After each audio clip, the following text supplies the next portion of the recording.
Miqë përshëndetje. Sot në këtë video kemi vendosur të flasim për një numër që shpesh thuhet që nuk është thjesht një numër apo një matematik. Është një sinjal, një puls, një urë midis botëve që nuk njihet mes tyre. Pra po flasim për numrin 10. Pra nuk është rastësi që ai gjendet në thelbin e sistemeve më të lashta, në spiralet e ilirëve, në rrjetin magnetik të tartarisë të humbur, si dhe në tempuj me frekuencë të mbyllur të Indisë, në harta qiellore të Kinës, apo dhe në qendrat hermetike të fshehura të Vatikanit. Pra 10 nuk është një numër, por një portë. 1 është pika fillestare, 0 është hapësira që nuk shihet. Kur bashkohen, krijojnë një strukturë rezonante, jo thjesht matematik, por dimensionale. Sot do mundohemi të shtjellojmë pak më poshtë që nga Tartaria e shtukur e humbur, pra më përpara te ilirët, për Vatikanin, për Kinën, Indinë, Kabalën. Në ndiqni më poshtë. Në Tartari është rrjeti i zhdukur. Pra në vetvete Tartaria nuk ishte thjesht një shtet, por një valë ndërgjegje. Qytetet e saj nuk ishin të vendosura rastësisht, por sipas një fraktali me 10 nyje energjetike. Kullat e saj përforconin në rezonancën e tokës dhe njeriut. Një sinjal që mbante mendjen në qetësi, trupin në balancë dhe kohën të qëndrueshme. Sot në rrënjët e saj janë fiset tartar, siç janë Bakshir, Jakutët në stepat e Azisë, qendrore dhe Uralet. Por nyjet e saj më të rëndësishme thuhet se janë më afër se sa ne mendojmë. Në Iliri, porta truitura në heshtje, pra në gjeometrinë e gdhendur të ilirëve, në simbole që duken si tek varret, tek kurët e kalave dhe zbukurime, numri 10 pulson si një kot. Pra është gjithmonë aty. Simetria e tempujve, rrështimi i varreve si vendosëm më para, vendosja e në për qytete ndryshme numri 10 e me radhë. Pra ne kuptojmë që ilirët nuk ishin thjesht një popull, ishin mbrojtës të një nyje të rrallë të rrjetit planetar.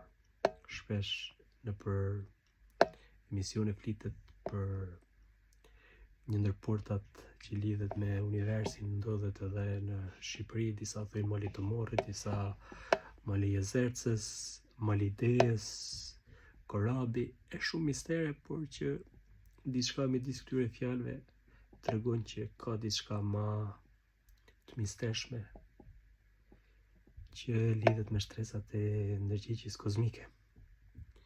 India, zemra e tokës që pulson. Në mitologjitë më të lashta, India quhej Jamvadvipa. Pra thuhet shpesh edhe në për filma, apo kudo në për shumë libra, kush ka hasur libra të vjetër indian, që në qendër saj thuhet se ngrihet një mal i pavdekshëm, Meru, boshti që lidh tokën me vetdijen dhe hyjet. Pra në sistemet ezoterike të Dashamvida përmenden 10 rryma energjie, që kur aktivizohen në njeriu e duhur, ai nuk është më trup, bëhet një puls, kujtesë e pa imagjinueshme. Vetvete, dum apo s'dum ne, India nuk është një vend, thjesht një vend i thjesht që mund mendojmë ne, është piktakimi i materjas me eterin. Shpesh e thënë zemra e tokës e shumë rrallë. Le të flasim për Kinën. Porta qiellore të koordinimit të universit.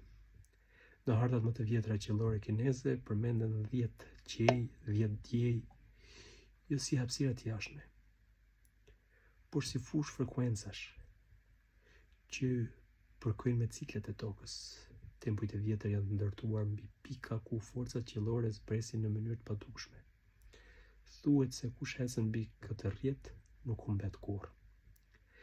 Le të flasim për misteret e Vatikanit. 10 porta që nuk guxojnë të hapen. Në dorëshkrime të pazbuluara kurrë përmetet një strukturë e quajtur Dexem Kudista. 10 rujtësit jo njerëz, jo engjuj, por forca ndërmjetëse që mbajnë të mbyllura portat midis botëve. Thuhet se një nga portat gjendet pikërisht në Ballkan. Pra, siç e përmendëm më sipër për Ilirët apo Shqipëria e sotme, që një ndër pikat e lidhjes me universin apo sido që ta quajmë, ndodhet edhe në Shqipëri.